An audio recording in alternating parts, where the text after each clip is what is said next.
Boa noite, bem-vindos a mais uma edição do programa MOSEF. O nosso convidado de hoje é responsável por uma das infraestruturas mais estratégicas para o país. São cerca de 600 quilómetros de ferrovia, incluindo Moçambique e também uma parte no Malawi. Connosco em estúdio temos a honra de ter o diretor executivo do Corredor do Norte, Dr. Amado Mabasso. Dr. Mabasso, muito obrigada pela sua presença aqui connosco. Se calhar, Dr. Amado, começar por tentar perceber um pouco, primeiro, o que é exatamente o Corredor do Norte. Nós ouvimos falar em Corredor de Nacala, Corredor do Norte. Qual é que é a diferença? Perfeito. Não, absolutamente nenhuma. O Corredor do Desenvolvimento do Norte, o vulgo CDN, é uma empresa moçambicana constituída no ano 2000, mediante a concessão do governo moçambicano. E ela detém duas concessões, a concessão ferroviária e a concessão portuária. E no meio desse processo, ela detém a concessão ferroviária, que ela vai desde a fronteira com o Malawi, de Nayushi, neste caso na região de Entre Lagos, até o porto de Nacala a Porto. Passa a repetição, não é que hoje já existe um outro porto, que é o porto de Nacala a Velha, que é o porto Pau Carvão. Então, basicamente, o Corredor de Desenvolvimento do Norte é o CDN, que tem, para além dessa extensão que eu falei, a ligação de Cuamba para Lixinga. E que, no total, na verdade, o CDN de ferrovia tem cerca de 900 quilômetros, não é? Se trouxermos para dentro a questão do Cuamba-Lixinga, o troço Cuamba-Lixinga. Ok. Falou exatamente na ligação de Cuamba-Lixinga e da diferença entre o porto de Nacala a Velha, que é dedicado ao carvão, e o porto de Nacala, que é para a carga geral, se bem entendo. Qual é que é a necessidade de distinguir entre estes tipos de carga e como é que se faz a gestão dessas infraestruturas diferentes, com propósitos diferentes? Exato. Essencialmente são cargas totalmente diferentes, não é? A carga geral, no sentido lato, nós que trazemos aqui, ou outras cargas, como diríamos, são diversas cargas, entre cargas como petróleo, combustíveis de diversa índole, clinker, a produtos alimentares, como pode ser o caso do arroz, do açúcar do Malawi, a importação que fazemos de fertilizantes e outras cargas, como a farinha de trigo, que trazemos também para Moçambique e para o Malawi. Então, todas essas cargas, elas precisam de um cuidado bem diferenciado, precisa de um porto, para além da carga containerizada, precisa de um porto específico e que tenha tratamento adequado para essas cargas. Haja visto que estamos a falar de cargas alimentares e cargas perigosas, no caso do combustível, por exemplo. No que tange a outras cargas, por exemplo, o carvão, ele tem um método específico de carregamento. Não digo que não podiam estar no mesmo porto, mas podiam estar em áreas separadas. E no caso específico, optou-se por bem fazer um outro porto para o carvão. E que também a expansão e a capacidade de crescimento desse porto é muito maior do que o porto atual, que é o porto de carga geral no porto de Nacala a Porto. Essencialmente, separar o carvão da carga geral traz sinergia em termos de gestão. Nós conseguimos ter duas gestões bem separadas e bem adequadas, sabendo cada uma delas tendo foco no seu business. Então, separar o carvão da carga geral traz também vantagens em termos de treinamento e de formação das pessoas, na capacitação, que é essencial neste caso que estamos aqui a falar. A formação e a capacitação são determinantes para um aspecto importante, que é a eficiência. Não é? Em que ponto é que estamos em termos de eficiência, em termos de produtividade, e o que é que se pode melhorar? Eu diria que, de um modo geral, a eficiência está associada à competitividade. E nós perdemos muito exatamente pela palavra eficiência. Porque quando nós olhamos para o que nós temos, em Moçambique nós temos ferrovias aqui no sul, temos ferrovias no centro, que é a linha do Sena, e temos o Corredor de Desenvolvimento do Norte. Ao mesmo tempo que temos essa capacidade instalada hoje, não falo ainda da sua manutenção e do nível de trabalho que é feito nela, olhando só para a questão da eficiência, nós perdemos para os portos como os portos de Dar es Salaam, perdemos para portos como o porto de Durban, não porque não pudéssemos de alguma forma ter algum desequilíbrio, mas que esses portos resultam mais eficientes do que o nosso.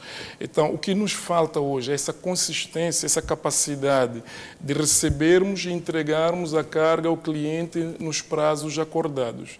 Quando não há consistência, nós não somos eficientes.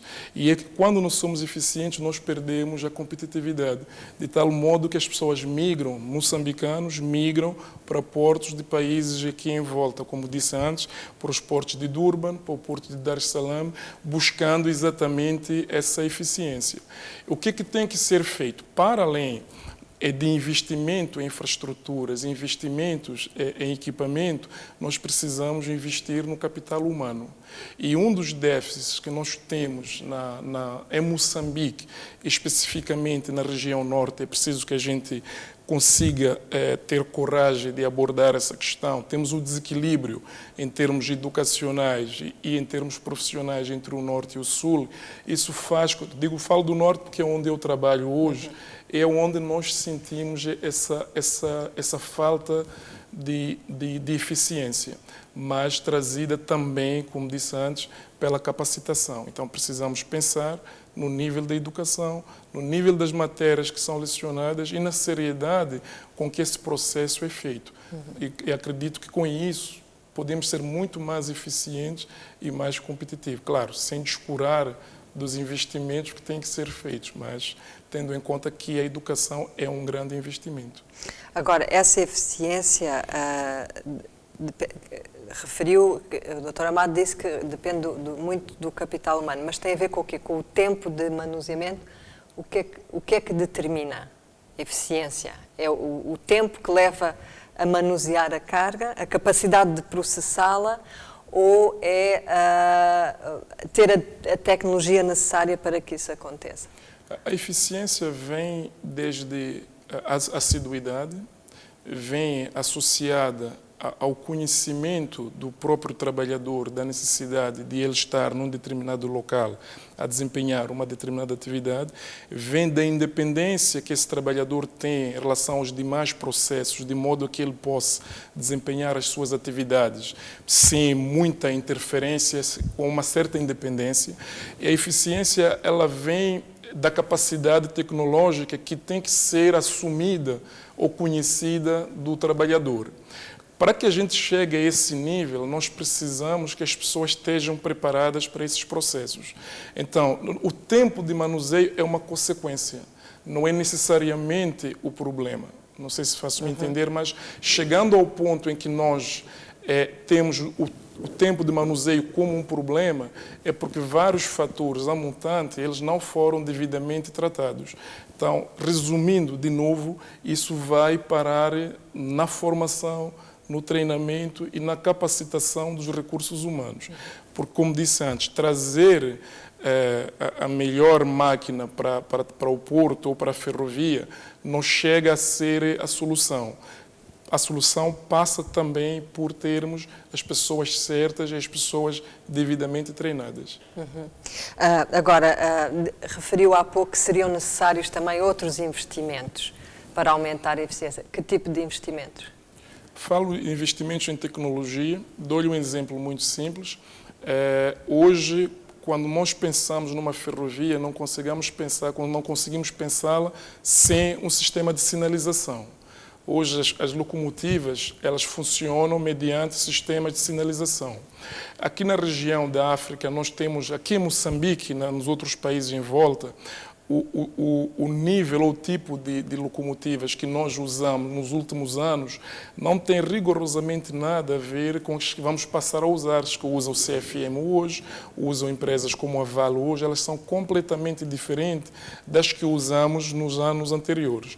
Então, quando a gente fala desse investimento, De novo, voltamos um pouco para a questão de treinamento e da formação, porque quando a gente muda a tecnologia, a gente não precisa dispensar as pessoas, tem que capacitar as pessoas de modo a que elas se tornem úteis aos novos processos. Nesses investimentos, o que é que nós ganhamos? Contribuímos para a eficiência. Porque quando eu tenho um sistema de sinalização, eu sei onde é que estão as locomotivas, como é que elas são controladas e temos capacidade de movimentá-las mais rápido ainda. O mesmo acontece no porto, que tem que ter os seus sistemas de sinalização, os seus sistemas de controle e gestão de frotas. Então, esses processos todos, a mudança de freio, a migração, por exemplo, aqui em África nós usamos, em Moçambique em particular, o sistema de freio a vácuo. Migrando para o sistema de ar comprimido, podemos fazer comboios muito mais extensos, até 100, 120 vagões, e ganhamos em capacidade e tornamos-nos mais eficientes e mais competitivos, porque aí conseguimos diluir o custo fixo. Obrigada, Dr. Mabasso. Outra condicionante, vá lá, que também impacta a competitividade, naturalmente, é o custo dos serviços e dos processos logísticos.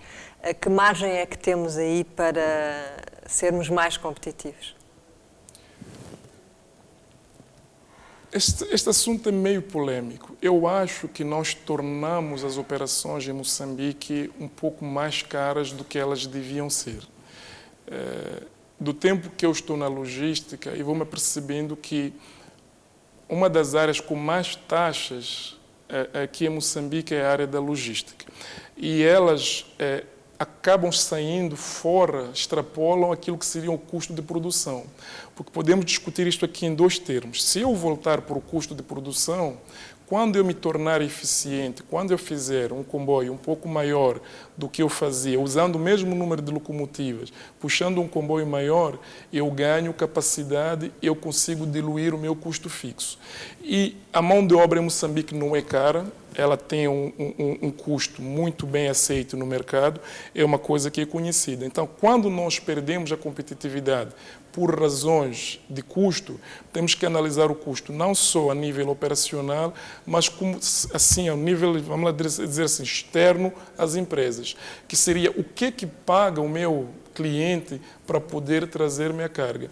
Então, se olharmos para esse ponto, vamos ver o seguinte: temos que lidar com duas questões, que seria o custo operacional e as taxas e sobretaxas que recaem sobre o mesmo cliente. E podemos chegar a uma conclusão, é que, afinal de contas, as taxas acabam representando, dentro do custo total, uma percentagem significativa. Então, há que fazer também um trabalho nesse lado. Agora, voltando para a eficiência, como eu disse antes, a migração tecnológica para locomotivas em que são pilotadas por um único piloto, um único maquinista, para voltarmos para sistemas de sinalização que permitam um controle e uma gestão muito mais eficiente, nós conseguimos reduzir os custos operacionais. Essa base tecnológica, ela vem efetivamente colmatar essa diferença entre os portos de Maputo e os portos de Durban, de Durban e os moçambicanos. Dr. Mabasso, podemos pegar um exemplo concreto, talvez para quem esteja a acompanhar-nos, que possa compreender melhor o impacto das taxas na competitividade.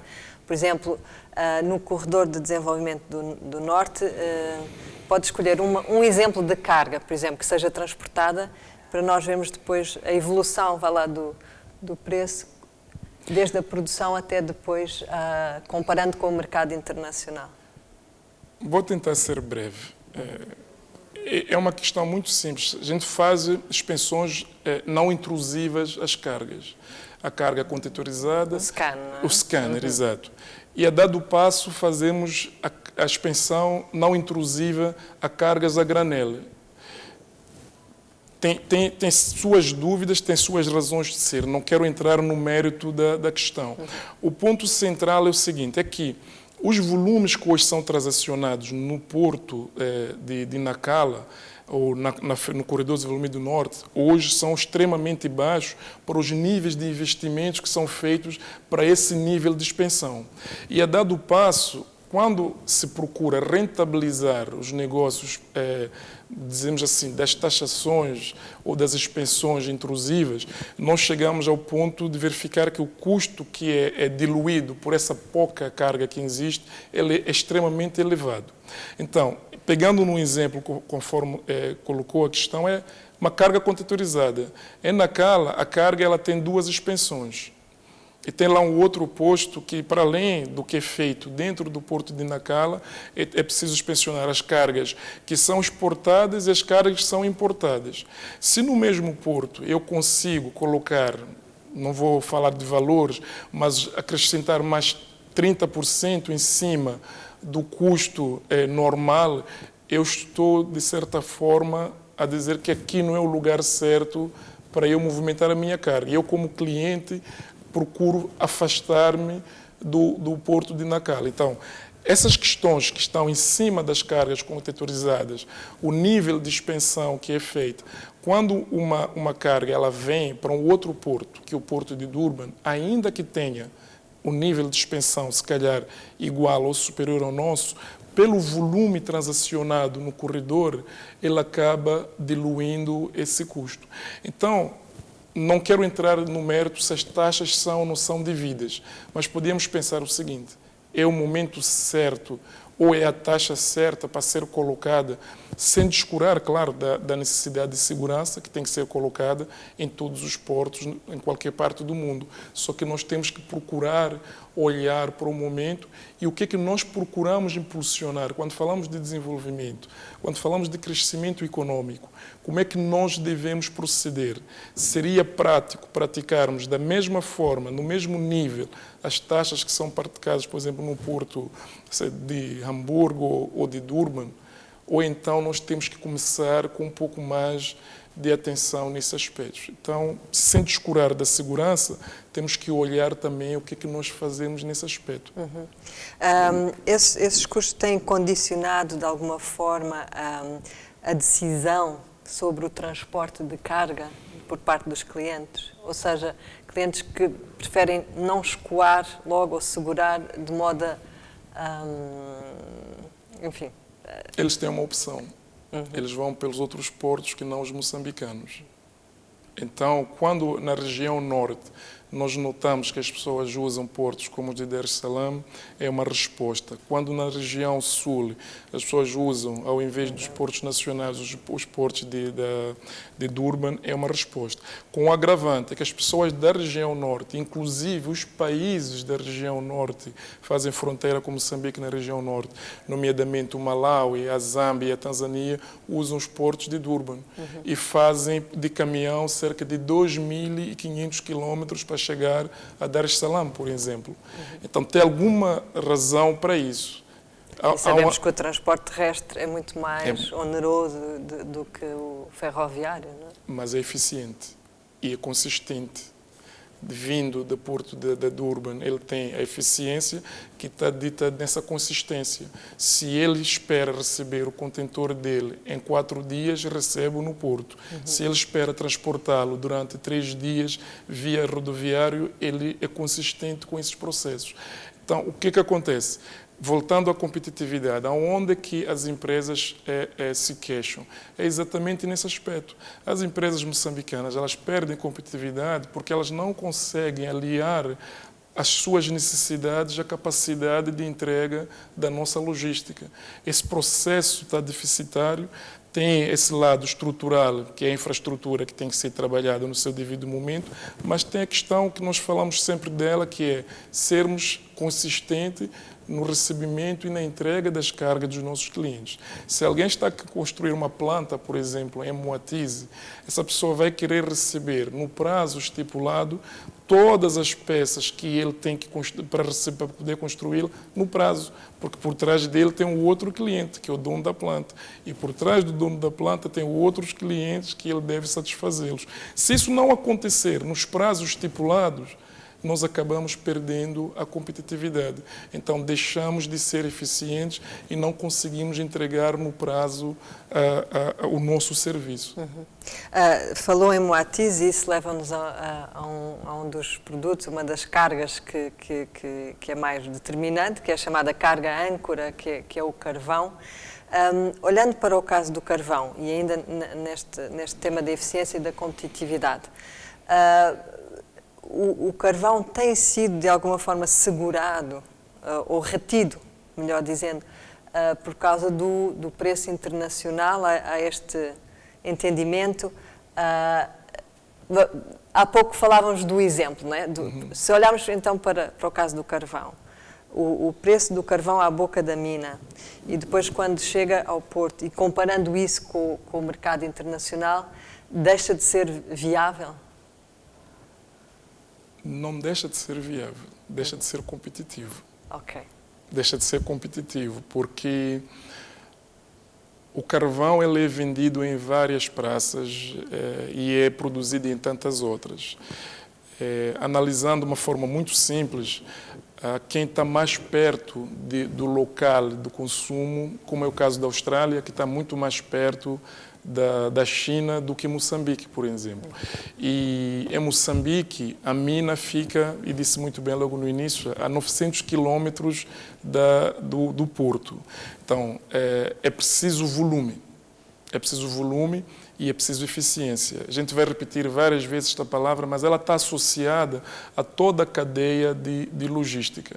E é preciso eficiência. Fazendo esse volume e chegando a preços competitivos no porto de Nacala, efetivamente consegue-se trazer uma referência do carvão moçambicano, porque ele é muito bom de qualidade. Agora, o preço internacional ele é determinante, não podemos descurar, ele é determinante e há necessidade de haver uma capacidade interna nossa, enquanto cidadãos, enquanto governo, de podermos acompanhar essas flutuações.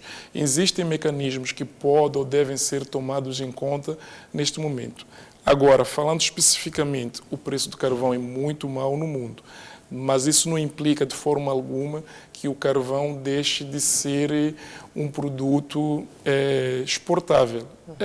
Só que temos que podermos nos adaptar às condições atuais dos mercados. E nesse processo estamos todos nós, quer as empresas produtoras, assim como o governo, podermos trabalhar nessa base.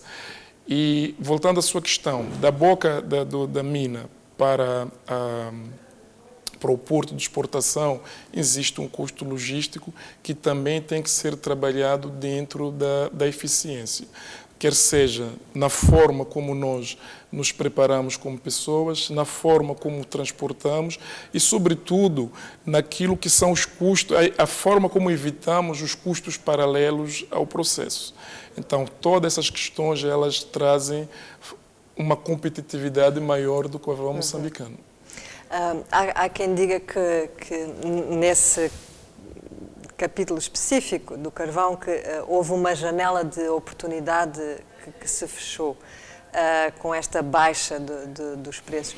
O Dr. Mabasso entende dessa maneira que o tempo que levou para o desenvolvimento das infraestruturas e em simultâneo a queda do preço internacional, acha que essa janela fechou-se ou é um ciclo que terá uma retoma?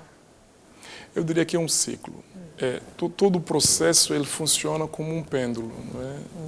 Do momento ele vai para um lado e arrasta e traz com ele as consequências. Hoje já tivemos o preço de carvão a cerca de $200 a tonelada, só que nesse momento o nosso nível de exportação era extremamente baixo, porque nós não tínhamos a capacidade instalada em infraestruturas.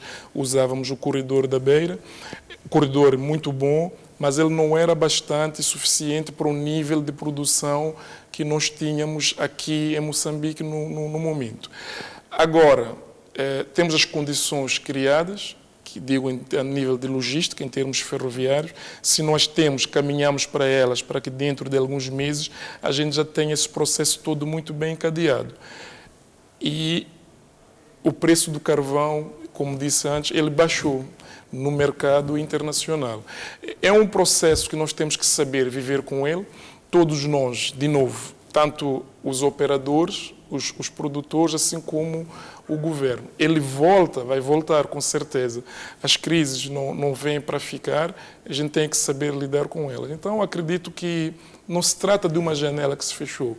Trata-se de uma oportunidade de nós nos reinventarmos, de nós sabermos que essas crises são cíclicas, elas vêm e nós temos que saber adequá-los. Como na economia doméstica, se numa família o pai e a mãe trabalham e a mãe deixa de trabalhar, alguma coisa nós vamos deixar de fazer. Se calhar deixamos de ir ao cinema, se calhar deixamos de comer 4 vezes em casa, mas tentamos sempre regular de modo a que os dias melhores voltem e o processo ele se dá. É preciso sempre termos capacidade de gerir o custo. E é fundamental termos essa capacidade. Obrigada, Dr. Mabasso. Vamos para um breve intervalo, voltamos dentro de instantes.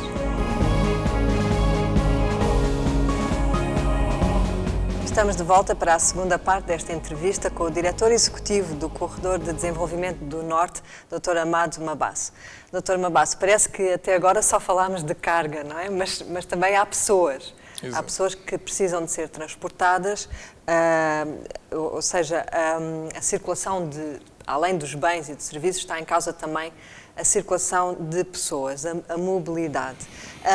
Como é que no desenvolvimento das infraestruturas se faz e se gera este braço de ferro entre as cargas que viabilizam o investimento, não é? E, sobretudo, a carga âncora, e depois a necessidade de assegurar o desenvolvimento local através das ligações para os mercados locais e do transporte de passageiros? Perfeito. Eu acredito que há espaço para todas as questões aqui colocadas. Para a carga âncora, naturalmente, ela é o carro-chefe, é aquela que impulsiona não o desenvolvimento, mas a criação de oportunidades para crescimento econômico. Por outro lado, como referimos antes, quando falávamos das outras cargas, existem outras cargas que são impulsionadas no próprio corredor. Falamos anteriormente aqui de fertilizantes e nós vemos hoje, com a recuperação da linha, um crescimento muito grande de projetos agrícolas na região do Lixinga, por exemplo. E como é que nós lidamos com essas pessoas e como é que nós traçamos essa carteira de projetos? O que acontece hoje é que, à medida que a linha vai sendo reabilitada, à medida que se apercebe de uma possível capacidade adicional no corredor, nós começamos a notar que há projetos agrícolas muito fortes na região e que se querem servir do corredor. Fora o que nós usamos hoje, o que transportamos hoje, como é o caso do algodão aqui dentro de Moçambique, que é exportado usando o Corredor de Desenvolvimento do Norte. Então, todas essas situações estão acauteladas dentro dos contratos de concessão existentes entre o governo e, no caso, os concessionários. Falando especificamente do passageiro, por exemplo, nós temos no CDN um carinho muito especial pelos passageiros, de tal modo que, antes de todos e quaisquer investimentos, nós fizemos investimentos especificamente para passageiros. E o que é que nós fizemos? Compramos locomotivas para transportar, para puxar carros de passageiros, compramos carros novos de passageiro. Hoje, no Corredor de Desenvolvimento do Norte, temos carros para passageiro sem problemas de manutenção maior, eles têm água, luz e ar-condicionado, portanto as pessoas podem viajar de Nampula a Cuamba a qualquer hora do dia, seja que a gente coloque o passageiro para viajar quer de dia, quer de noite, tem essas condições de segurança todas acauteladas. Conseguimos colocar em número suficiente para que todas as pessoas viajem sentadas. E temos dentro das nossas obrigações contratuais e sociais essa capacidade de oferecer um comboio diário aos passageiros, no caso de hoje, não é? No sentido no sentido Nampula-Lixinga, Cuamba e Cuamba-Nampula. E no próximo ano vamos colocar o comboio Cuamba-Lixinga também para passageiro nas mesmas condições. Então, eu acho que há espaço para trabalhar nisso. Os 2 ou os 3 negócios, as 3 linhas de que eu falei aqui, cada uma delas consegue se sustentar, o que é muito bom para nós. Então entendemos que a capacidade que nós temos vindo a colocar, ela é respondida pelo número de passageiros que transportamos, pela procura no transporte de carga geral, assim como por outras cargas.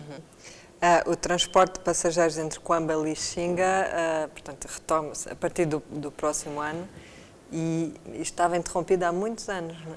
O último comboio visto lá foi em novembro de 2011. E lembrando que nessa altura era uma vez a um mês e podia ser uma vez em 2 meses. Hoje, com a reabilitação da linha, o desafio é fazermos pelo menos uma vez ao dia. Okay. O que vai ser ótimo para o escoamento dos produtos da população. Lembrando que o comboio do passageiro faz a carga não só de pessoas, como das cargas das pessoas que nós transportamos. E no caso específico de Quamba para Nampula, trazemos diversos produtos agrícolas que alimentam a sociedade. Então, como teria dito em tempos o Dr. Ferrão, hoje ministro da Educação, é que o comboio em Nampula era visto como o comboio da vida.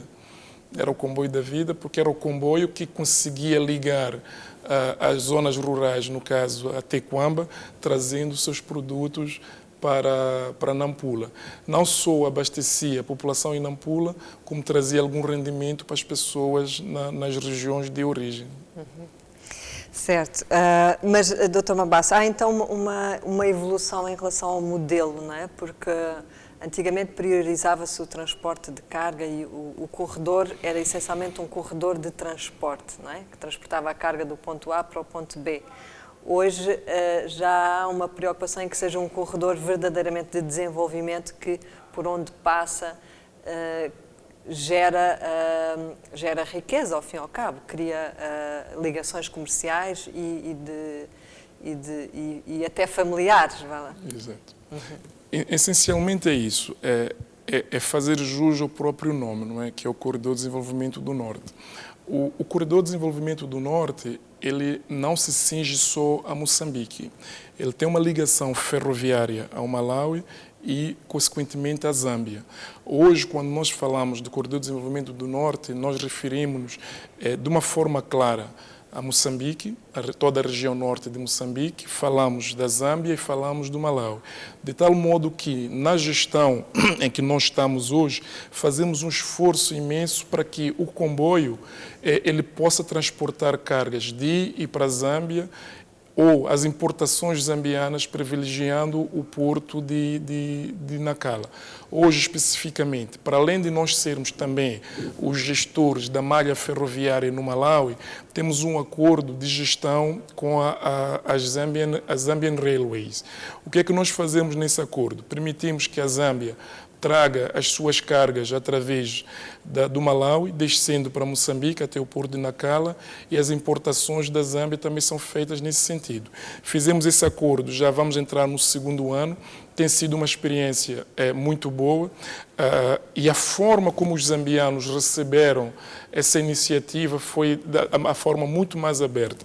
E isso prova muito, mais uma vez, que a integração da gestão que nós temos vindo a fazer do porto e da ferrovia, essa unicidade da gestão portuária e ferroviária, e ainda no Malawi e na Zâmbia, ela traz vantagens para os utilizadores do corredor, pondo isso na mesma gestão. Então, falar do desenvolvimento é algo que nós vemos todos os dias nas populações, mas vemos também num nível ainda maior. Falando de novo, dentro do Malawi, com a reabilitação da linha, vemos um aumento crescente de produtos agrícolas a sendo exportados. Vemos do Malawi para Moçambique, ou dentro do Malawi, um estabelecimento ainda maior de campanhas agrícolas. E, felizmente, isso começa a acontecer também do lado de Moçambique. E acontece com grandes investimentos.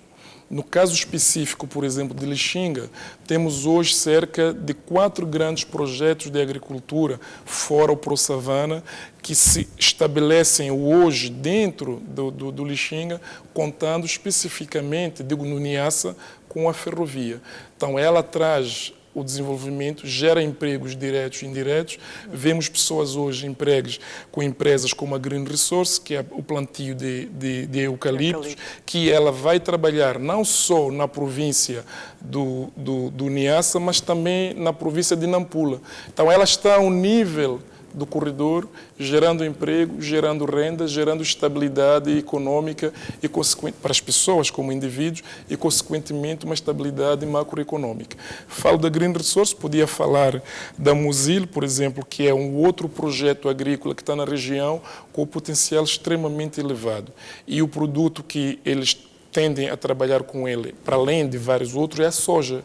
Então, quando nós vemos isso e nós, como logística, sentimos-nos parte integrante de um projeto desses, entendemos que, de facto, há um crescimento que vai levar a esse tão almejado desenvolvimento da região. É, de facto, um exemplo interessante de integração regional, porque, inclusive, o Dr. Mabasso preside a Sociedade do Malawi, não é? Perfeito. Agora, a Sociedade de Gestão do Caminho de Ferro, não é? Sim. Exato, só para esclarecer. Agora, pegando nestes exemplos que deu do Malawi e da Zâmbia, faria sentido para si, em termos económicos, que os países vizinhos do chamado Interland, que têm benefício, que colhem benefícios e utilizam este corredor e outros também do país, faz sentido para si que participassem também no próprio financiamento do investimento? Eu acho que eles têm as suas obrigações e eles têm as cumprido, porque quando nós olhamos para esse processo, na Zâmbia existe uma linha férrea e existe uma estrutura de como é que os zambianos dividiram, ou para a Tanzara ou para a Zambian Railways, a forma como eles se estruturaram. Dentro do Malawi, coincidentemente, tem uma única empresa, que é a Central Eastern African Railways, da qual nós somos concessionários e fazemos a gestão em conjunto com o CDN, que tem as duas concessões, que é a ferroviária e a do Porto de Nacala. Dentro desse processo, falando especificamente do Malawi, o governo do Malawi tem sabido se posicionar dentro da infraestrutura no Malawi, de onde eles são o agente concedente. Então, a sua participação, quer a nível da captação de investimentos ou da forma como colocam os processos que têm que seguir pelos concessionários, está muito bem claro e definido. De tal modo que isso é conjugado com o que acontece do lado de Moçambique. O que nós, enquanto gestores, procuramos fazer é criar uma interligação entre os interesses do Malawi, os interesses de Moçambique, que no final do dia são comuns em termos de crescimento, em termos de desenvolvimento. Então tinha que haver aqui um órgão que fosse, um agente que fosse comum às duas partes e no caso somos nós enquanto concessionários. Então toda e qualquer base de desenvolvimento ela é feita a nível do concessionário, claro, sem descurar aqui do papel importante dos governos, sendo eles os donos da infraestrutura e no caso, os concessionários, os agentes concedentes. Uhum. Mas eu dizia, se faria sentido participarem na infraestrutura em Moçambique? Não. Voltando à questão como colocada, eu diria que não. Não é o caso. Não é o caso porque Moçambique tem as suas políticas, tem a sua capacidade em termos de gerar infraestrutura e fazer a manutenção. Os contratos elaborados em Moçambique são diferentes dos elaborados no Malawi e a natureza também não é comum em termos política. Então eu diria que não, e também não faria muito sentido a participação deles em termos de investimentos em Moçambique. Qual é o modelo que faz então sentido para si? Neste caso, são investimentos muito avultados para o desenvolvimento de infraestruturas, seja para reabilitação, seja mesmo para construção de raiz. No caso, por exemplo, do Corredor de Desenvolvimento do Norte e do Corredor de Nacala, são modelos que não são totalmente idênticos. Qual é a sua visão sobre este tema do financiamento? A questão do financiamento, ela Não chega a ser polêmica, mas é crítica e ela tem várias formas que nós podemos trazer para aqui. Vamos pegar exemplos concretos. No corredor do desenvolvimento do Norte, hoje o investidor é o privado, em termos de ferrovia, mas o Estado também faz a sua parte. No caso específico do porto de Nacala Porto, passa a repetição, quem vai fazer ou quem está a fazer o investimento é o dono da infraestrutura, no caso o governo de Moçambique, através de um crédito concessional e que ele faz a reabilitação do porto numa conjugação terra a terra com o concessionário. No caso, nós, enquanto concessionários, somos consultados sobre as atividades, sobre o nível de reabilitação que vai ser feita, sobre a tecnologia que vai ser colocada, porque nós somos os operadores do porto. Ainda que possamos passar essa gestão a um terceiro, que é o caso, mas nós temos essa responsabilidade perante o governo. Então, se olharmos para essa questão de financiamento, a gestão pública ou a coisa pública tem que ser cuidada pelo Estado. No caso concreto, nós fizemos as concessões, o governo fez as concessões, mas isso não inibe de forma alguma o Estado procurar capacidade para a construção dessa infraestrutura. Isso ia nos levar para uma outra forma de financiamento, que seria um financiamento por créditos concessionais de Estado para Estado.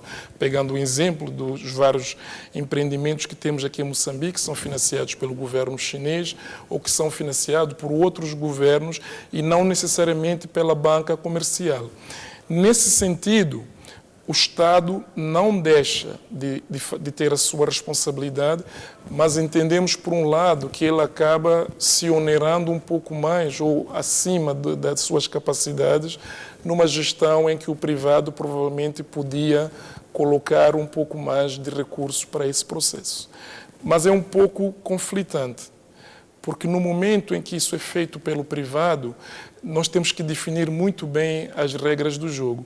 Em que medida é que o privado entra e faz a reabilitação, por exemplo, de uma estrutura que é pública?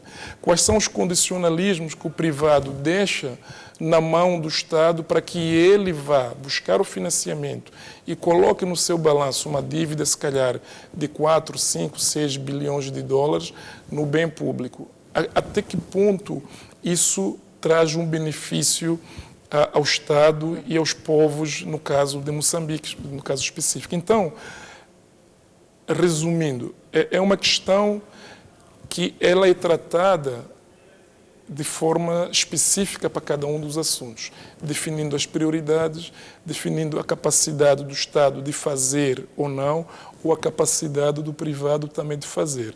Mas eu entendo que o Estado devia sempre participar de forma ativa na questão do financiamento das infraestruturas públicas. Aliás, essa faz parte de uma das obrigações do Estado enquanto dono e regulador da infraestrutura pública.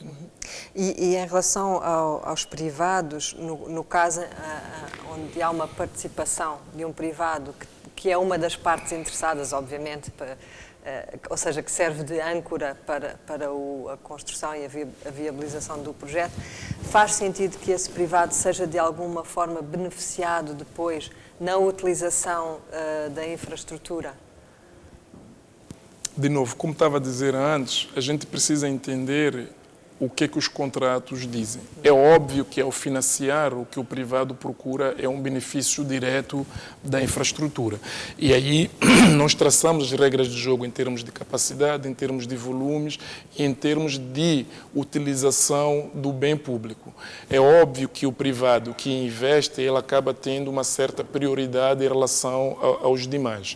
É exatamente isso que nós temos que colocar de uma forma muito clara entre o privado e o governo. O que significa ser o privado a investir na infraestrutura pública? Será que o Estado, como tal, ele perde ou deixa de ter a capacidade de intervir na coisa pública? Não necessariamente.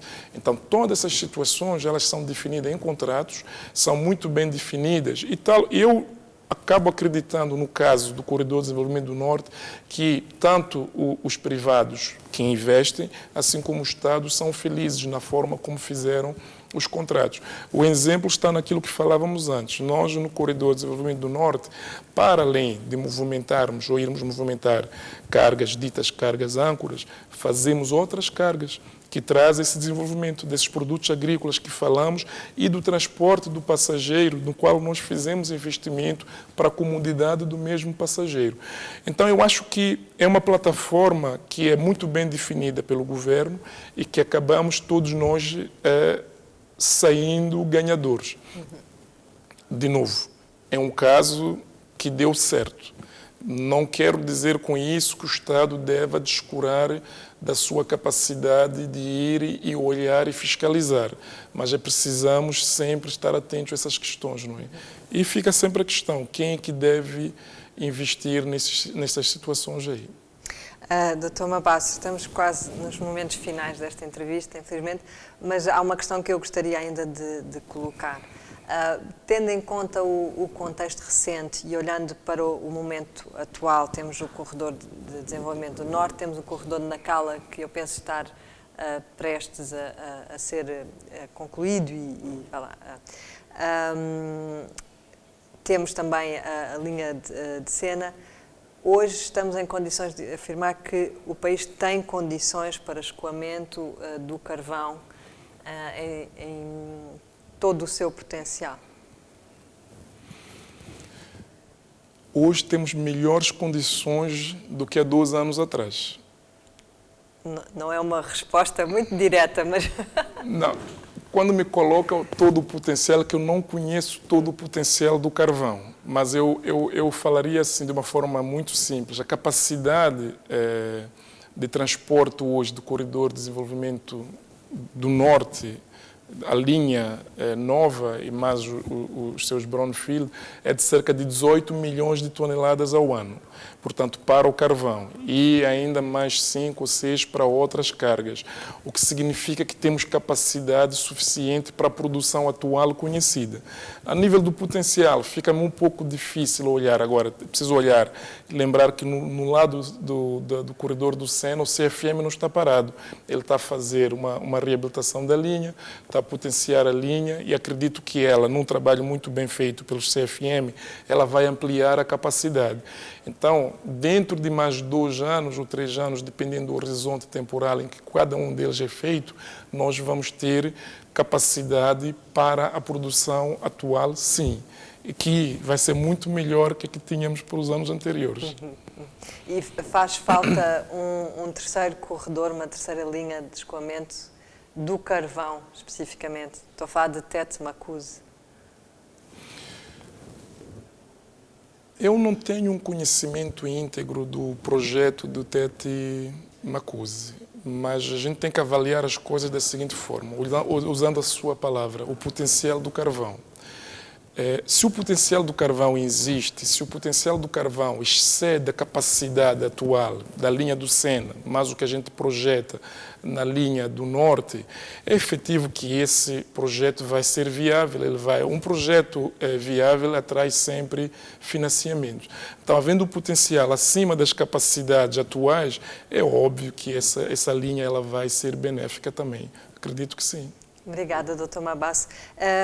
Antes de ir embora, só mesmo a última questão. Nós vamos ter, nos dias 9 e 10 de julho, a conferência do Fórum Mosef sobre os desafios do setor de infraestrutura e logística. Como pessoa ligada ao setor, o que é que gostaria de ver como resultado desta conferência? Uma definição de uma política concreta em termos de construção de infraestruturas. Como é que nós discutimos essa questão? Porque agora fez uma pergunta sobre o Moatize Macuze. O que é que nós priorizamos quando construímos uma linha, por exemplo, Moatize Macuze? O que é que nós priorizamos quando colocamos uma outra linha férrea na região norte, muito próxima a que já lá temos, almejando, se calhar, as mesmas cargas? Então, acho que essa definição por parte dos agentes reguladores, do governo, ela pode, de certo modo, alimentar melhor a política que o Estado vier a trazer para a definição de como é que nós planificamos a construção da infraestrutura. Porque, no meu entender, um dos nossos problemas está exatamente nessa questão. Nós discutimos muito a questão do financiamento, mas temos que olhar primeiro o seguinte: esses projetos são viáveis? Porque quando eles são viáveis, quando eles são atrativos, eles puxam por si os investimentos. Esse é um processo natural. Agora, a questão é a seguinte que se coloca: se eu for e fizer 1, 2, 3 linhas, ou fazer linhas no sentido norte-sul, elas têm alguma viabilidade? Elas trazem algum benefício econômico? Se o Estado, efetivamente, buscar financiamentos e colocar uma linha Maputo-Tete, por exemplo, traz algum benefício econômico para o país, essa linha é rentável, ela se paga. Essa definição ela vai nos ajudar a refletirmos de uma forma um pouco mais consciente naquilo que é prioritário. Dr. Mabasso, muito obrigada pela sua presença aqui no programa Mosef. Eu que agradeço, é um prazer cá estar. Obrigada também a si, que nos acompanha através da STV e STV Notícias.